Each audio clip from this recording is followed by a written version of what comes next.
Good afternoon student. Science आहे lesson number 7 motion force आणि work हा लेसन आपण चालू करत आहोत. मोशन मीन्स हालचाल, फोर्स म्हणजे एखाद्या गोष्टीला आपण फोर्स लावला, पुश केलं, फोर्स लावला त्यानंतर होणारं कार्य. वर्क म्हणजे काम. बघा, ऑब्झर्व अँड डिस्कस. खालील चित्रामध्ये काही वर्क दिले, काम दिले, ते ऑब्झर्व करा. आणि let's recall what is mean by motion. Motion म्हणजे काय? The action or process of a moving or being moved. एका जागेवरून दुसऱ्या जागी मूव्ह होणे. This is called as a motion. What causes a change in a motion. कोणकोणत्या motion आहेत? Force, speed, change in velocity, acceleration, हे काय आहेत? सगळे change in a motion. We have seen that a change occurs in the motion or the shape of the body when a force acts on it. Now let us see how work is done when a force acts.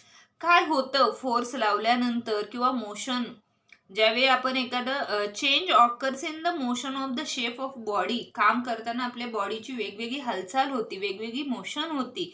म्हणजेच काय होतं बघा, distance and displacement. Distance म्हणजे तुमचं अंतर आणि displacement म्हणजे व्यवस्थापन. Ranjit house is at a place A. बघा, डायग्राम दाखवली आणि त्याचं डिस्क्रिप्शन दिले. या ए जागेवरती रणजितचं काय आहे? घर आहे.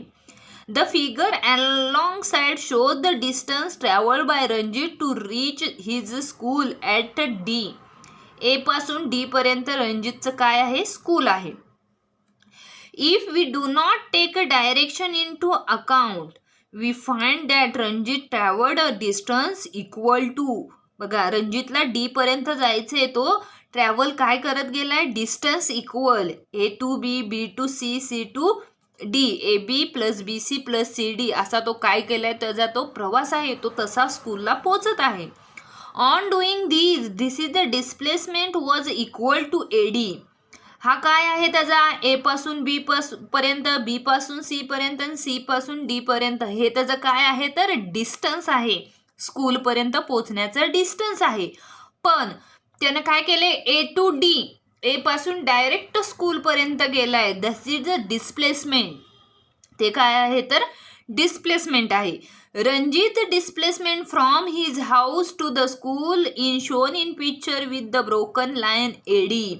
ही काय आहे? त्याची डिस्प्लेसमेंट आहे. AD is the minimum distance along a straight line from Ranjit house to the school. म्हणजे रणजितचं स्कूलपर्यंत जाण्याचं जे अंतर आहे ते त्यानं काय केलंय? मिनिमम डिस्टन्स, कमीत कमी अंतरामध्ये त्यानं त्याचं स्कूल जवळ तो पोहोचला आहे. This is called as a displacement. त्यालाच काय म्हणतात? Displacement. The minimum distance travelled in a particular direction along a straight line is called as a displacement. विशिष्ट दिशेने सरळ रेषेत कापलेले कमीत कमी अंतर म्हणजे काय? तर डिस्प्लेसमेंट. बघा, डिस्टन्स म्हणजे काय? The length of the route actually travelled by a moving body in respective of the direction is called as a distance. विचार न करता ए पासून बी पर्यंत, बी पासून सी पर्यंत आणि सी पासून डी पर्यंत असा लांबचा प्रवास करणे. This is called as a distance. त्याला काय म्हणतात? Distance. Distance is a scalar quantity. Distance ही कोणती क्वांटिटी आहे? स्केलर क्वांटिटी, सदिश राशी आहे. Displacement, the minimum distance travelled by a moving body in one direction from the original point to reach the final point. म्हणजे काय? Displacement म्हणजे काय? एका ठराविक पॉईंट पासून आपल्याला ज्या पॉईंटपर्यंत जायचं आहे तिथंच जाऊन थांबणे. This is called as a displacement. त्याला आपण काय म्हणतो? व्यवस्थापन. कमी वेळामध्ये आपल्याला जे पाहिजे तेवढं अंतर आपण पूर्ण करतो. This is called as a displacement. Displacement, both distance and direction are taken into account. Therefore, displacement is the vector quantity. And displacement ही काय आहे? तर vector quantity. The unit of a measurement of distance and displacement in the meter. Distance आणि displacement कशामध्ये major करतो? तर metre. आणि SI unit as well as a MKS system of a measurement. आणि ते SI युनिटमध्ये सुद्धा मीटरमध्ये आणि CGS युनिट MKS युनिटमध्ये सुद्धा ते मीटरमध्ये आपण काय करतो, मोजत असतो. म्हणजे बघा लक्षात घ्या, डिस्टन्स म्हणजे अंतर आणि डिस्प्लेसमेंट म्हणजे काय तर व्यवस्थापन. डिस्टन्स म्हणजे आपल्या घरापासून शाळेला जाण्यासाठी आपण एक सरळ मार्ग निवडला, this is called as a displacement. आणि आपल्या घरापासून शाळेला जाण्यासाठी आपण 1-2 लाईन सोडून नंतरच गेलो, this is called as a distance. त्याला काय म्हणतो, डिस्टन्स. आता पुढचा पॉइंट आहे speed and velocity. What is mean by speed? Speed म्हणजे काय तर the ratio of a distance per unit time. Speed म्हणजे वेग, किंवा स्पीडला तुम्ही काय म्हणाल, वेग म्हणा किंवा वेगच म्हणूया आपण. स्पीड मीन्स वेग. What is the formula of calculating speed? Speed कसं कॅल्क्युलेट करा? When we see that the speed of a car is 400 km/h, there is no need to specify the direction, but to predict whether a storm will reach a particular pace or not. बघा, एक car आहे ती 40 km/h एका तासाला 1 hour मध्ये ती 40 kilometre अंतर पार करते. There is no need to specify the direction. तिला अशी कोणतीही फिक्स दिशा नाही. But to predict whether a storm will reach a particular place or not. पण वादळ आल्यानंतर तिला एक पर्टिक्युलर जागा, पर्टिक्युलर पेस आहे का? Mention of its direction is essential. तिची डायरेक्शन ही इसेन्शियल असेल का? बघा, let's find the unit. Write the formula. स्पीडचा फॉर्म्युला काय आहे बघा, speed is equal to distance upon time. आणि व्हेलॉसिटीचा आहे velocity is equal to displacement upon time. स्पीडला काय लागले, डिस्टन्स अंतर आणि वेळ. आणि व्हेलॉसिटीला काय लागले, डिस्प्लेसमेंट व्यवस्थापन आणि अंतर. Unit of the quantities. Distance आपण मीटरमध्ये मोजतो आणि टाइम आपण मिनिटमध्ये मोजतो. डिस्प्लेसमेंट मीटर आणि टाइम कशामध्ये, मिनिटमध्ये. मग बघा, the unit of speed or velocity is written as metre per second. ते लिहिताना कसं लिहितोय, मीटर पर सेकंडमध्ये. Let us now use the above formula to find out Rajat velocity and speed when he goes to the school. आता या डायग्राममध्ये आपण पाहिलं होतं की रजतनं B, C आणि CD हे अंतर कसं पार केलं, म्हणजे त्यानं त्याच्या घरापासून शाळेपर्यंत जाण्याचं अंतर कसं पार केलं. याचं आपल्याला स्पीड आणि व्हेलॉसिटी काढायची. ओके, मग बघा, actual distance travel by Ranjit from home to school AB + BC + CD 500 metre + 700 metre + 300 metre. म्हणजे रणजितला डिस्टन्स किती लागला, 1500 मीटर अंतर त्यानं आपल्या घरापासून शाळेपर्यंत पार केलं. Total time for home to school. मग त्याला AB साठी मिनिट लागलेत 8, BC साठी लागलेत 11 आणि CD साठी लागलेत 6. 8 + 11 + 6 म्हणजे किती, 25 मिनिट्स त्याला घरापासून शाळेपर्यंत पोहोचण्यासाठी लागले. Ranjit displacement from home to school. AD आपल्याला किती दिलेली, 1000 मीटर. AD आपल्याला इथं दिली आहे त्यांनी 1000 मीटर. आणि त्याने डिस्प्लेसमेंट किती केलंय, 1000 मीटर. डिस्टन्स केलाय 1500 आणि डिस्प्लेसमेंट केलंय 1000 मीटर. मग thus Ranjit velocity when going from home to school. व्हेलॉसिटीचा फॉर्म्युला काय आहे आपला, displacement upon total time. Velocity म्हणजे काय, तर डिस्प्लेसमेंट अपॉन टोटल टाइम. मग डिस्प्लेसमेंट किती लागला, 1000 मीटर अपॉन 25 मिनिट्स. पण 25 मिनिट्सनी 1000ला आपण भागलं तर काय आलं, 40 मीटर्स अपॉन 60 सेकंड. 25 × 1 = 25, 25 × 4 = 100 आणि 25 0 0 किती आलं, 40 मीटर्स अपॉन 1 मिनिट. 1 मिनिट म्हणजे काय तर आपलं 60 सेकंड. 1 मिनिट म्हणजे 7 second. 40 meters upon 60 seconds is equal to 0.66 metre per second. म्हणजे रणजितला त्याच्या घरापासून स्कूलपर्यंतची व्हेलॉसिटी किती होती त्याची 0.66 मीटर. स्पीड काय आहे बघा, डिस्टन्स ट्रॅव्हल, डिस्टन्स किती झालंय 1500 मीटर आणि टोटल टाइम किती झालाय 25 मिनिट्स. मग 25 वंज 25 वंज 25, 25 6 150 आणि 25 वन म्हणजे 60 मीटर अपॉन 60 सेकंद. 1 मिनिट म्हणजे 60 सेकंड. मग किती आलं 1 मीटर पर सेकंड. म्हणजे त्याचा स्पीड किती होता 1 मीटरला 1 सेकंद आणि व्हेलॉसिटी होती 0.66. म्हणजे Ranjit did not take the straight route of minimum distance while going to the school. Therefore the magnitude of his velocity and speed come out to be different. म्हणजे इथं रणजितची व्हेलॉसिटी आणि speed हे सुद्धा काय आहे तर डिफरंट आहे. Had Ranjit actually gone by the straight route AD when the magnitude of his velocity and speed would be the same.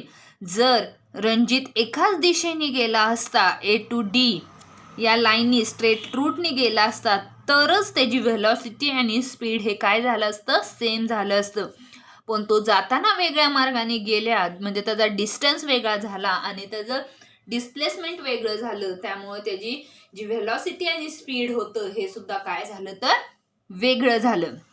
बघा व्हेलॉसिटी आपला पॉईंट राहिला. Velocity is the distance travel by a body in a specific direction in unit time. Velocity म्हणजे काय तर त्याची specific direction आहे. The velocity of a body can be calculated by the following formula. Velocity is equal to displacement upon period of time, जो की आपण आता formula पाहिला तो. म्हणजे आपल्याला जर डिस्प्लेसमेंट, डिस्टन्स आणि टाइम दिला तर आपण व्हेलॉसिटी आणि स्पीड हे आपण काढू शकतो. त्यानंतर पुढचा पॉईंट आहे बघा, average velocity and instantaneous velocity. काय आहे ॲव्हरेज व्हेलॉसिटी म्हणजे बघा, एक इथं तुम्हाला ट्रॅक्टर ट्रक काहीतरी दाखवलंय. ABCD हे पॉईंट दिलेत. AB 10 किलोमीटर आहे, BC 10 आहे आणि CD किती आहे 20 kilometre. The velocity of an object can change even while it is moving along a straight line. सरळ रेषेत जाताना सुद्धा वेग काय होतो बदलू शकतो. त्यांचा वेग म्हणजे त्यांची जी काही स्पीड आहे, काही व्हेलॉसिटी आहे ती काय झाली change. Suppose that a truck is covering a distance of 40 kilometre from A to D. 10 + 10 20 आणि हे 20 40 किलोमीटर. A पासून D पर्यंत जाण्याचा त्यांचा डिस्टन्स किती आहे 40 किलोमीटर. किती 40. That is its displacement will be 40 kilometre. Distance ही 40 आहे आणि डिस्प्लेसमेंट ही किती आहे 40 kilometre. If it requires altogether 1 hour for this, its average velocity is 40 kilometer per hour. कार्य असं आहे त्यांचं म्हणजे त्याला एका तासामध्ये तो 40 किलोमीटर पर आवर अंतर पार करतो. कसं पार करतो तर बघा, ॲव्हरेज स्पीड किती आहे 10 + 10 + 20 बरोबर. 10 + 10 + 20 म्हणजे 40 झालं. अपॉन त्याला जाण्यासाठी लागलेला वेळ 10 किलोमीटरला 10 मिनटं, 10 किलोमीटरला 20, 20 किलोमीटरला 30, 20 + 10 13 हे 30 म्हणजे 1 hour झालं. 40/1 hour is equal to 40 kilometre per hour. However, if the truck travels the 10 kilometre distance AB in 10 minutes. बघा या 10 किलोमीटरसाठी त्याला 10 मिनिटं लागली. BC in 20 minute. BC साठी त्याला 20 मिनिटं आणि CD साठी त्याला 30 मिनिटं. म्हणजे ॲव्हरेज स्पीडचा फॉर्म्युला काय आहे की आपलं डिस्टन्स अपॉन टाईम. मग डिस्टन्स किती आहे पहिला 10 किलोमीटर, परत 10 आणि परत 20. त्यानंतर त्याचा टाईम किती आहे 10 + 20 + 30. 10 + 10 + 20 इज इक्वल टू 40 किलोमीटर आणि टाईम काय आहे 10 + 20 + 30 इज इक्वल टू 60 बरोबर. किती झाले 40/60 झाले. 60 मिनिट म्हणजेच किती तर 1 सेकंड 1 हवर 1 तास बरोबर. 60 मिनिटं म्हणजे 1 तास म्हणजेच किती झालं 40 किलोमीटर पर हवर. एका तासामध्ये तो 40 किलोमीटर अंतर पार करतो किंवा त्याची व्हेलॉसिटी त्याचं स्पीड हे एका तासाला 40 किलोमीटर आहे. बघा velocity of distance A B in kilometre per hour 10 kilometre upon 10 minute is equal to 60 kilometre upon 60 minute is equal to 60 kilometre per hour. म्हणजेच काय the velocities for the distance BC and CD we see that the velocity of truck is different in different segment of the road AB BC CD. प्रत्येकाची segment ही वेगळी आहे त्यामुळे त्याचं प्रत्येकाचं displacement हे काय येणार आहे तर वेगळे येणार आहे. Average velocity for the entire route AD is 40 kilometre per hour. पण ए पासून डी पर्यंतचे जे ॲव्हरेज रूट होतं ॲव्हरेज व्हेलॉसिटी होती ती किती होती 40 kilometre per hour. The velocity at a particular moment of time is called as a instant velocity. म्हणजे velocity at a particular moment म्हणजे प्रत्येक मिनिटामधली प्रत्येक किलोमीटर मधली जी काही मोमेंट ऑफ टाइम आहे ही काय आहे तर instantaneous velocity. These instantaneous velocity can be different at different time. आणि प्रत्येक टायमिंगच्या वेळी त्याची जी इन्स्टंटेनियस व्हेलॉसिटी असती ही काय असती नेहमी वेगळी असती. तुम्ही हे एक्झाम्पल सॉल्व करणार आहात, व्हेलॉसिटी स्पीडचे फॉर्म्युले लिहिणार आहात, रणजितचं एक्झाम्पल सॉल्व करणार आहे. डिस्टन्स म्हणजे काय, डिस्प्लेसमेंट म्हणजे काय आणि व्हेलॉसिटी आणि स्पीड म्हणजे काय हे सगळे पॉईंट व्यवस्थित नोटबुकमध्ये लिहून मला फोटो पाठवणार आहात. राहिलेला पॉईंट उद्याच्या तासाला बघूया. थँक्यू.